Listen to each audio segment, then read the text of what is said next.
TV Bihar देख रहे हैं आप। बिहार विधानसभा चुनाव 2025 का सियासी रंगमंच पूरी तरह गर्म है और इस बार सबसे बड़ा ड्रामा लालू प्रसाद यादव के दो लाल तेज प्रताप यादव और तेजस्वी यादव मचा रहे हैं। तेज प्रताप, जिन्हें उनके पिता लालू ने पार्टी और परिवार से निष्कासित कर दिया है, अब अपने छोटे भाई तेजस्वी के खिलाफ खुलकर मैदान में उतर आए हैं। उन्होंने विकास वंचित इंसान पार्टी यानी वीवीआईपी के साथ गठबंधन कर महुआ सीट से निर्दलीय चुनाव लड़ने का ऐलान किया है, जिससे महागठबंधन की नींव हिल रही है। दूसरी ओर तेजस्वी यादव अपनी सियासत को चमकाने में व्यस्त है, लेकिन उनकी रणनीति पुराने मुस्लिम यादव समीकरण और चुनाव आयोग पर बेवजह के इल्जामों तक सिमट कर रह गई है। लालू के दोनों बेटे आपस में भिड़ने और अपनी ही पार्टी को कमजोर करने में जुटे हुए हैं, जबकि नीतीश कुमार की अगुवाई में एनडीए विकास की राह पर चलकर बिहार में जीत का परचम लहराने की ओर बढ़ रहा है। तो चलिए सियासी जंग की तह तक जाते हैं और समझते हैं कि लालू के लाल कैसे अपने ही राह में कांटे बिछा रहे हैं और एनडीए कैसे बिहार की सियासत पर छा रही है।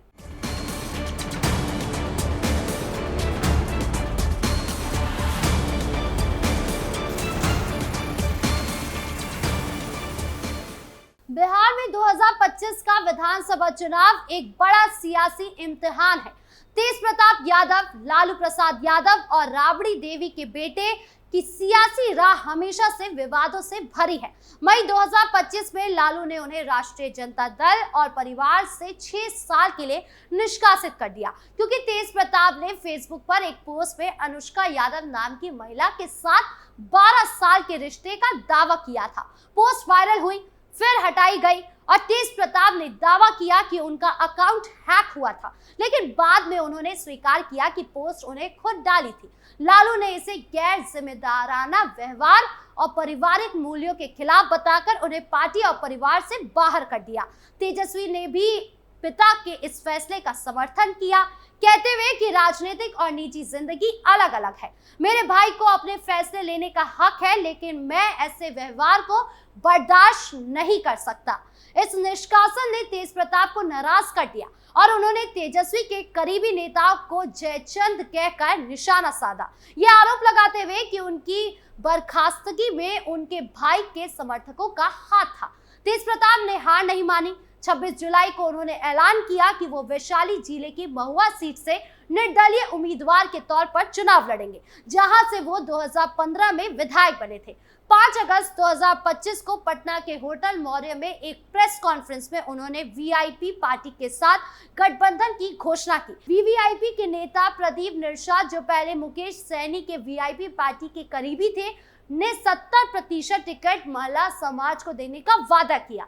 तेज प्रताप ने मुकेश सैनी को बहरूपिया कहकर तंज कसा और नारा दिया, जिसका कायम है प्रताप वही है आपका तेज प्रताप। उन्होंने तेजस्वी को आशीर्वाद देते हुए कहा कि वो महुआ से उनके खिलाफ नहीं लड़ेंगे, लेकिन साथ ही आरजेडी और कांग्रेस को अपने गठबंधन में शामिल होने का ऑफर भी दिया।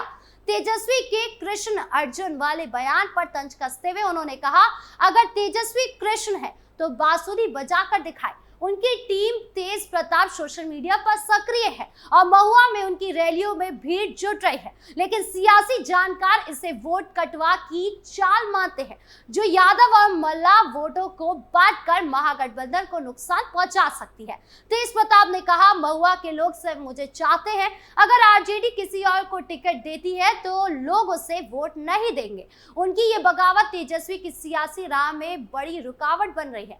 दूसरी ओर तेजस्वी यादव, जो महागठबंधन और आरजेडी के चेहरा है, अपनी सियासत को चमकाने में जुटे हुए हैं, लेकिन उनकी रणनीति पुराने डर्रे पर अटकी हुई है। उन्होंने 10 लाख नौकरियों और 200 यूनिट मुफ्त बिजली का वादा किया, लेकिन उनकी सियासत मुस्लिम यादव समीकरण पर टिकी है, जो अब कमजोर पड़ रहा है। एक सर्वे में 32.5% यादव वोटरों ने एनडीए को समर्थन दिखाया, जो आरजेडी के लिए बड़ा झटका है। तेजस्वी ने विशेष गहन संशोधन यानी एसआईआर प्रक्रिया पर सवाल उठाए, दावा किया कि 65 लाख वोटरों, खासकर अल्पसंख्यकों और प्रवासियों को वोटर लिस्ट से हटाया गया है, लेकिन चुनाव आयोग ने उनकी डिटेल्स लिस्ट में दिखाकर दावे खारिज कर दिए। 7.23 करोड़ वोटर्स एसआईआर में शामिल हुए और ड्राफ्ट लिस्ट 1 अगस्त को जारी हुई। सियासी हलकों में इसे तेजस्वी की हताशा माना जा रहा है, क्योंकि वो जमीन पर मुद्दों को भुनाने की बजाय आयोग पर इल्जाम लगा रहे हैं। उनकी डिटेल्स, कैंपेन और एआई बेस्ड वीडियो वायरल तो हुए, लेकिन जमीनी पकड़ कमजोर है। उनकी मां बहन सम्मान योजना, महिलाओं को 2500 रुपए मासिक देना, वो नीतीश की मुफ्त बिजली और पेंशन योजनाओं ने फीका कर दिया। तेजस्वी ने नीतीश को कॉपी कैट सरकार कहा, लेकिन जनता नीतीश के कदमों को ज्यादा भरोसेमंद मान रही है। लालू के दोनों बेटों की आपसी लड़ाई ने महागठबंधन की मुश्किलें बढ़ा दी है।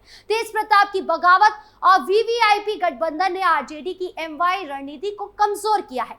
तेज प्रताप की महुआ में लोकप्रियता और मल्ला वोटर्स पर पकड़ महागठबंधन के लिए खतरा है। उनकी रैलियों में भीड़ तो जुट रही है, लेकिन सियासी विश्लेषक कहते हैं कि उनकी उम्मीदवारी यादव और मल्ला वोट बांटकर एनडीए को फायदा पहुंचाएगी।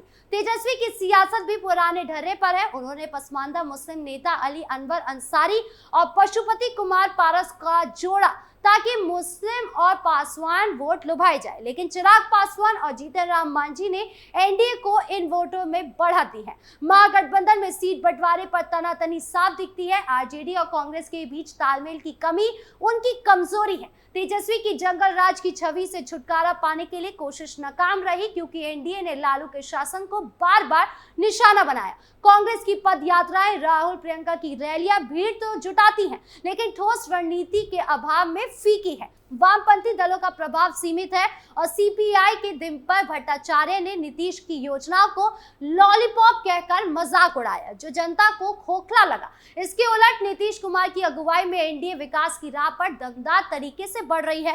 2020 में 125 सीटें जीतकर सरकार बनाने वाला एनडीए इस बार 243 सीटों वाली विधानसभा में 225 से ज्यादा सीट हासिल करने का लक्ष्य रखता है। नीतीश, जिन्हें सुशासन बाबू कहा जाता है, उन्होंने अपनी गवर्नेंस से जनता का भरोसा जीता। उनकी मुफ्त बिजली योजना, जिसमें 1.67 करोड़ परिवारों को 125 यूनिट मुफ्त बिजली मिलेगी और सामाजिक सुरक्षा पेंशन को 400 से ज्यादा बढ़ाकर 1100 रुपए करने का कदम गरीब, बुजुर्ग और मध्य वर्ग में लोकप्रिय है। अगले 5 साल में 1 करोड़ नौकरियों का वादा, खासकर शिक्षक भर्ती में डोमिसाइल नीति, युवाओं में जोश भर रहा है। केंद्र सरकार में मखाना बोर्ड और कोसी नहर जैसी परियोजनाएं दी, जिसने एनडीए की विकास की बात को मजबूत किया। बिहार दिवस जैसे योजनाओं में बिहारी अस्मिता को चमकाया, जिससे युवा और मध्य वर्ग में उत्साह है। एनडीए का जातिगत गणित भी मजबूत है। नीतीश कुर्मी और ईबीसी 20% आबादी को लुभाते हैं। सम्राट चौधरी और उपेंद्र कुशवाहा और कोयरी को 8% और चिराग पासवान वर्ग को 6% और जीतन राम मांझी महादलित वोटरों को। बीजेपी की हिंदुत्व अपील ने गैर यादव, ओबीसी और स्वर्ण वोटरों को जोड़ा है। एनडीए ने 2 करोड़ प्रवासी बिहारियों को व्हाट्सएप ग्रुप और डोर टू डोर कैंपेन से टारगेट किया है। हाल के उपचुनाव में एनडीए ने तरारी, रामगढ़, बेलागंज और इमामगंज जीतकर ताकत दिखाई है। पीएम मोदी की सिवान रैली में 5736 करोड़ की परियोजनाएं लॉन्च हुई। हालांकि बिहार में कानून व्यवस्था की चुनौतियां, जैसे पटना में हत्या और शराबबंदी की विफलता, नीतीश के लिए सवाल खड़े करती है, लेकिन उनकी योजनाएं और गठबंधन की एकजुटता इन्हें ढक रही है। तेज प्रताप की बगावत और तेजस्वी की कमजोर रणनीति ने महागठबंधन को बैकफुट पर ला दिया है। तेज प्रताप का वीवीआईपी गठबंधन और महुआ से निर्दलीय उम्मीदवारी आरजेडी के लिए वोट कटवा साबित हो रही है। तेजस्वी की आयोग पर शिकायतें और पुरानी एमवाई रणनीति जनता में असर नहीं छोड़ रही। बेरोजगारी और आयोग पर अविश्वास महागठबंधन के लिए मौका था, लेकिन लालू के दोनों बेटों की आपसी लड़ाई में इसे गंवा दिया है। प्रशांत किशोर की जन स्वराज पार्टी ने भी स्वतंत्र रूप से चुनाव लड़ने का ऐलान किया है, लेकिन उनकी जाति न्यूट्रल रणनीति एनडीए के लिए मजबूत मशीनरी के सामने फीकी है। बिहार का सियासी रण 2025 में और रोमांचक होगा, लेकिन लालू के लाल अपनी आपसी भिड़ंत में व्यस्त है। तेज प्रताप की बगावत और तेजस्वी की खोखली चालों के बीच एनडीए विकास की राह पर चलकर जीत की ओर बढ़ रहा है। लालू के दोनों बेटे अपने ही पार्टी को कमजोर कर रहे हैं और एनडीए की चमक के सामने उनकी सियासत फीके पड़ रही है। अब आगे बिहार की सियासत में क्या मोड़ आता है, ये देखने वाली बात होगी। आपकी इस पूरे मामले को लेकर क्या राय है, कमेंट बॉक्स में जरूर बताएं। नमस्कार।